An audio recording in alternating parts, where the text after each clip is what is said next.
જય ઈસુ। આજે 28મી ફેબ્રુઆરી 2026 પ્રકૃતિકાળનો 13મો દિવસ જીવનદાય રૂટીમાં આપ સૌને સુસ્વાગત।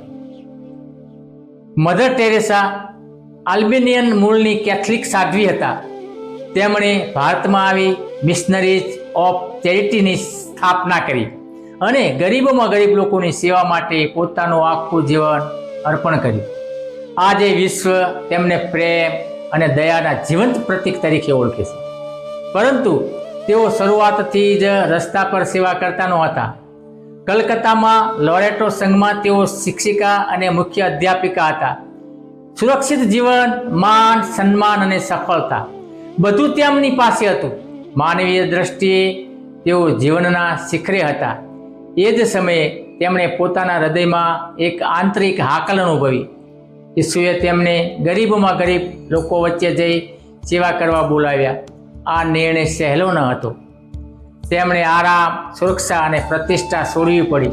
શરૂઆતમાં ગરીબી અને અનિશ્ચિતતા હતી, છતાં તેમણે ઈસુના શબ્દ પર વિશ્વાસ રાખ્યો। પરિણામે તેમનું કાર્ય અદ્ભુત રીતે ફળદાયી બન્યું। તેમની શક્તિથી નહીં, પરંતુ ઈશ્વરની કૃપાથી। લૂક 5:11 આપણે સિમોન પિત્તરનો અનુભવ જોઈએ છીએ।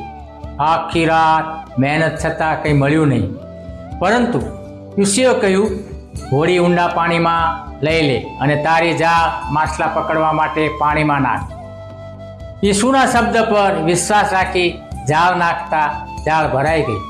ત્યારબાદ ઈસુએ કહ્યું, ગભરાઈશ નહીં, હવેથી તું માણસોને પકડનાર થશે। અને પોતાના સૌથી સફળ દિવસે તેમણે બધું છોડી ઈસુનું અનુસરણ કર્યું।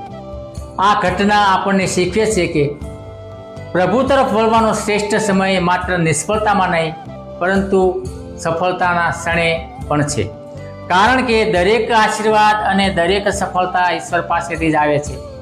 ચાલો આપણે પણ ઈસુના શબ્દ પર વિશ્વાસ રાખીને જીવનમાં ઊંડાણમાં જાળ નાખીએ। આમીન।